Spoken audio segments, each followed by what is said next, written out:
São 9h27. O Liberdade de Opinião agora vai direto a Brasília. Nós vamos conversar com o jornalista Alexandre Garcia. Oi, Alexandre, bom dia.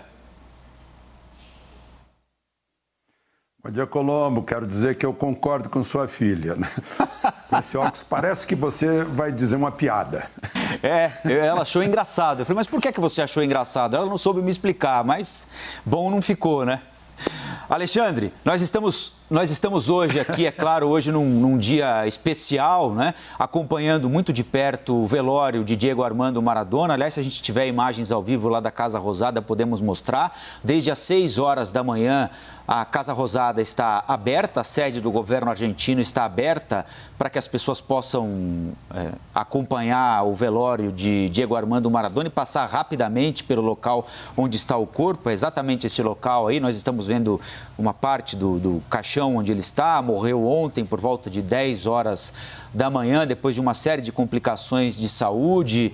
Você tem algum momento na memória, alguma coisa que te marcou a respeito dessa passagem tão marcante do Maradona, não só pelo esporte, mas pela vida como um todo? Uma figura que transcende o esporte, não é, Alexandre, em todos os sentidos, não é? Tenho sim, eu entrevistei o Maradona na suíte em que ele estava, no Hotel Castros, em Goiânia, no início de junho. Entrevistei pela Globo no início de junho de 1989.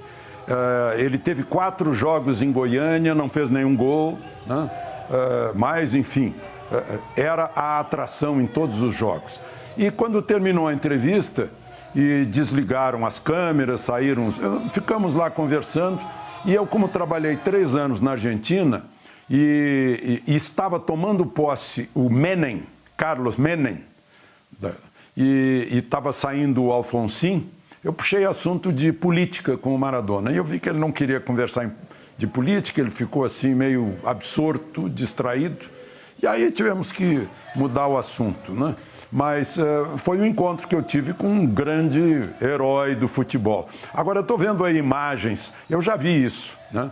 O argentino num velório é uma coisa inexcedível. Eu cobri o velório do Perón, Juan Domingo Perón. Foi no Congresso da Argentina, não foi aí na Casa Rosada, foi no Congresso. E também foi essa multidão, as pessoas chorando, as pessoas de madrugada na fila, né? Agora é a repetição disso, né? Perón, um líder carismático, e Maradona também um herói carismático dos argentinos que aí estão pranteando o grande nome do futebol argentino, que projetou o futebol argentino para o mundo. É isso aí. Bom, nós vamos continuar, é claro, monitorando aqui, acompanhando o velório de Diego Armando Maradona lá na Casa Rosada, e vamos voltar para lá a qualquer momento. A fila é enorme, há uma perspectiva de que o velório acabe hoje às 4 horas da tarde. Primeiro falaram em 3 dias, né, de 2 a 3 dias para dar vazão a todo esse público. Já há uma outra informação de que a família quer um velório rápido, curto, para terminar hoje, 4 da tarde, para que o sepultamento seja hoje também. Mas uma certeza a respeito de absolutamente nada. Enquanto isso, vamos voltar aqui para os nossos assuntos do dia, para tratar deles com o Alexandre. Oi, Alexandre. Sim, não, só para concluir, né, para a gente tirar uma lição aí, porque estamos numa época em que as pessoas fazem propaganda de droga, falando em droga recreativa e tal, não faz mal sim, está aí o Maradona comprovando, destrói cérebro, destrói os órgãos, destrói a vida, né? Infelizmente é isso, e é bom a gente, num momento de choque como esse, a gente pensar nisso. Dependência química é um problema seríssimo mesmo. Bom, vamos então aos assuntos do dia. Hoje com o Alexandre Garcia, direto de Brasília. O ministro Gilmar Mendes do Supremo marcou para a semana que vem, 4 de dezembro, o julgamento da ação que discute a possibilidade de reeleição dos presidentes da Câmara e do Senado. Conforme apurou o jornalismo da CNN, o Supremo deve dar sinal verde para a reeleição, tanto de Alcolumbre quanto de Maia, com o seguinte argumento: os regimentos da Câmara e do Senado não proíbem a recondução ao comando das casas do mesmo presidente dentro da mesma legislatura. Alexandre, queria saber qual é a sua opinião sobre essa discussão que começará a partir da semana que vem no Supremo Tribunal Federal, que pode permitir algo que até então era proibido. Coerente, porque o regimento interno do Supremo superou a Constituição, nesse caso do inquérito das fake news, né? Não houve, como manda a Constituição, a participação do Ministério Público, né? O Supremo investiga, o Supremo policia, o Supremo dá as ordens, o Supremo é a vítima e o Supremo julga, né? Então, coerentemente, ele está dizendo que o regimento interno da Câmara e do Senado é superior à Constituição. É uma coisa incrível. E tem outra coisa incrível aí. Tudo é muito kafkiano. Ontem eu já falei nisso, a falta de objeto. Estão determinando campanha de vacinação sem haver a vacina, sem haver o objeto. Agora, não existe o objeto, né? Existe candidatura? Existe intenção do Alcolumbre e talvez do Rodrigo Maia. Mas não tem nenhuma candidatura registrada, ou seja, legalmente não existe uma candidatura. E estão decidindo sobre uma candidatura que não existe. Falta o objeto. E mais, né? Talvez o Supremo tenha que preventivamente desenhar o parágrafo 4º do artigo 57 da Constituição, que diz que as respectivas mesas para mandato de 2 anos, vedada a recondução para o mesmo cargo na eleição imediatamente subsequente. Talvez tenha que desenhar isso, porque eu estou vendo que a vontade das pessoas está acima da Constituição, quando deveria ser o oposto, né? Ninguém está acima da lei. Bom, essa, para você, Alexandre, é uma decisão que tem fundamento jurídico? Ela está pautada em algum fundamento jurídico ou o Supremo está dizendo, olha, tira esse bicho de cima de mim, você, Congresso Nacional, tome sua decisão aí, o que for decidido está valendo? Como o Sidney falou, né? Olha, é decisão. Outro dia, no discurso muito bom do ministro Fux, presidente do Supremo, dizendo, olha, a última instância política é o Congresso Nacional, não é o Supremo. O Supremo é a última instância legal, constitucional, né? E essa seria uma decisão política, né? Mas, né? E o que vale sempre numa frase é o que está depois do mas a Constituição diz que não pode, né? Então, vamos ver mais esse teste. Afinal, eles conseguiram desconstruir o então presidente do Supremo, Lewandowski, desconstruiu, para usar o terminho da moda, né, o parágrafo único do artigo 52 da Constituição no julgamento de Dilma, né? Então, depois disso, a gente vê que tudo é possível, né, nesse país das maravilhas. O Senado aprovou um projeto de lei que aumenta a pena de crimes motivados por racismo e homofobia. Projeto que entrou na pauta, evidentemente, depois da morte de João Alberto de Freitas, aquele homem que foi espancado e asfixiado por seguranças em um supermercado em Porto Alegre, e agora vai à votação na Câmara dos Deputados. Alexandre, agravar a pena para esses crimes de racismo ou de homofobia ajuda a reduzir crimes cometidos por esses dois motivos? Ajuda, mas é uma questão cultural, né? Por exemplo, se carimbou como racismo, essa violência de segurança, eu não sei se houve tentativa lobby das empresas de segurança terceirizadas que conseguiram plantar a história do racismo para não aparecer a realidade que é o segurança mal preparado pela terceirizada que oferece o serviço ao supermercado. Essa é a questão, né? Porque falar em racismo, no momento em que a fiscal do Carrefour, que foi presa, tem a mesma cor de pele brasileira que a vítima, né? E que ela foi presa por ter o poder de parar, de suspender a asfixia ou não, né? Então, vai contar para outra pessoa que houve racismo, né? O meu terceiro neurônio já bloqueia essa conversa, né? É uma conversa que cola porque tenta dividir o Brasil, né? Então, há racismo, sim, há racismo na notícia que identifica pessoas pela cor de sua pele. Aí há racismo. Mas há racismo, sim, também. Porque, por exemplo, vou contar uma que aconteceu comigo. ontem. Né? Eu estou em uma dezena de grupos de troca de ideias. Lá pelas tantas, alguém postou a fala de 7 minutos de uma pessoa que tem a cor da pele diferente da minha, né? E que se chama Sem Camisa. E ele demonstrou que caráter não tem cor, né? Eu, inclusive, tirei dele a ideia de que cor não é mérito nem demérito, né? E aí, um do grupo, depois de ouvir, perguntou quem escreveu esse discurso para ele.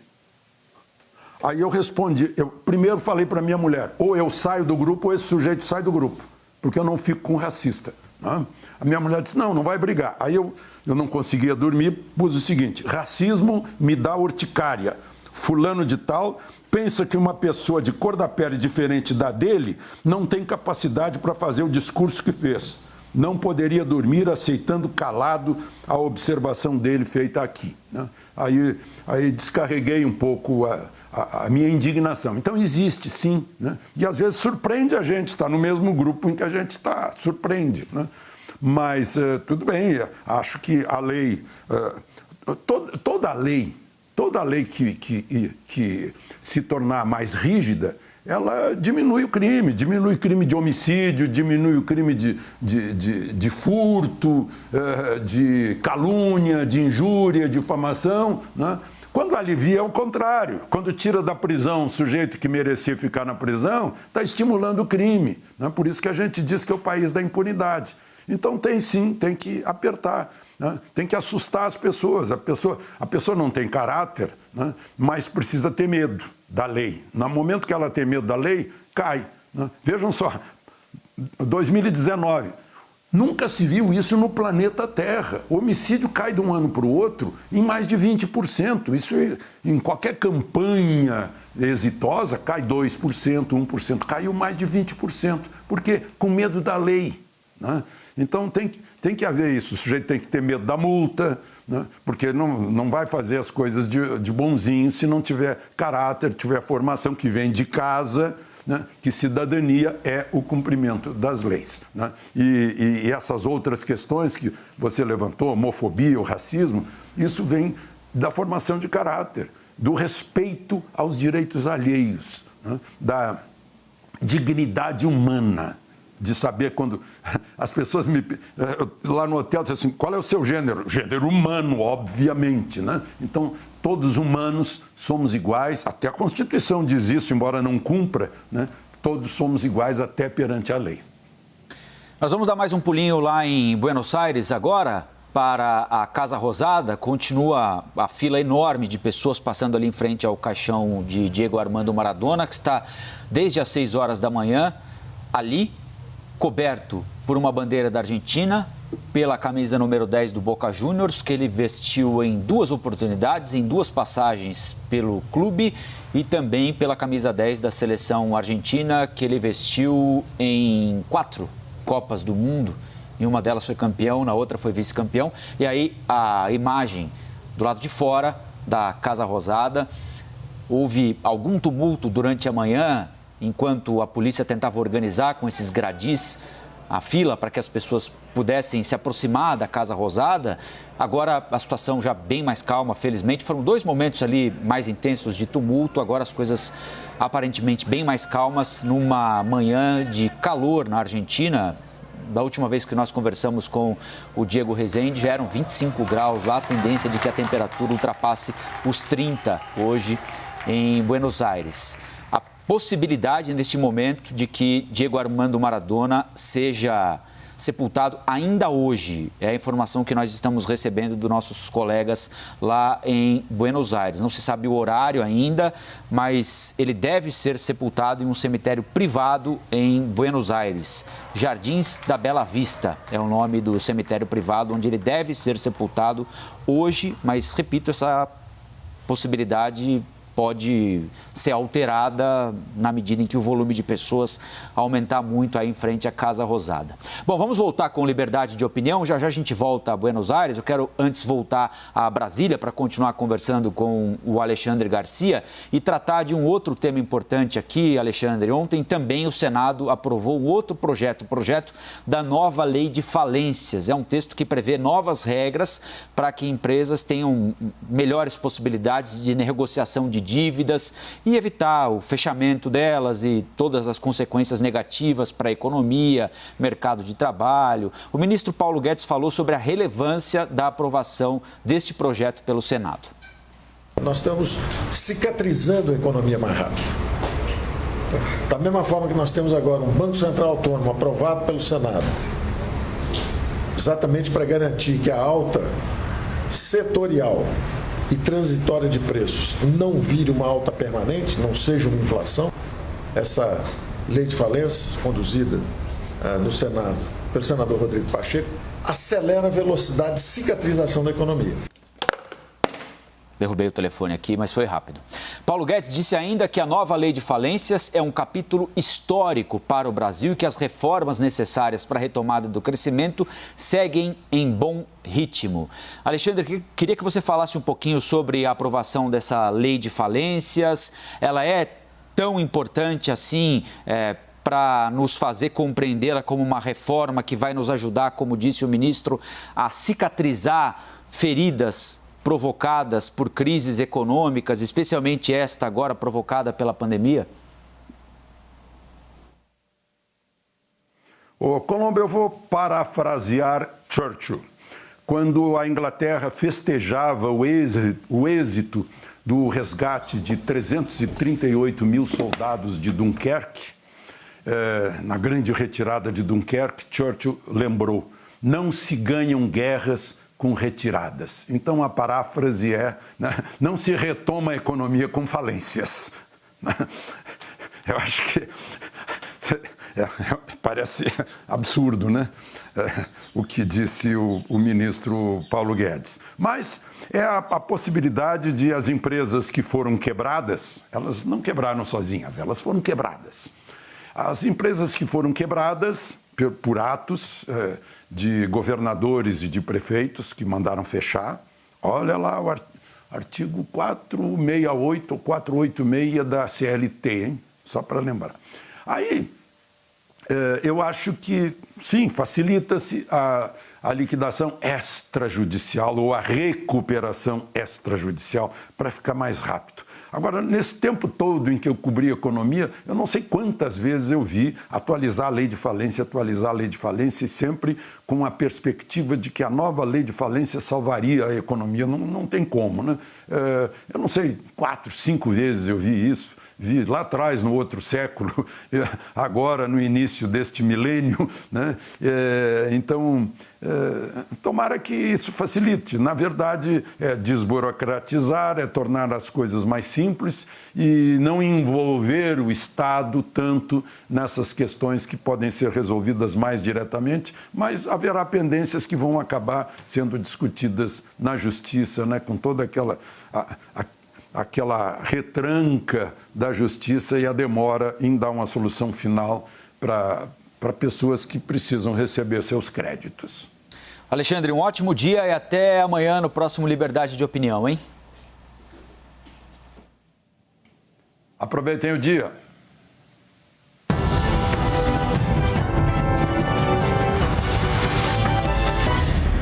As opiniões emitidas pelos comentaristas do quadro não refletem necessariamente a posição da CNN.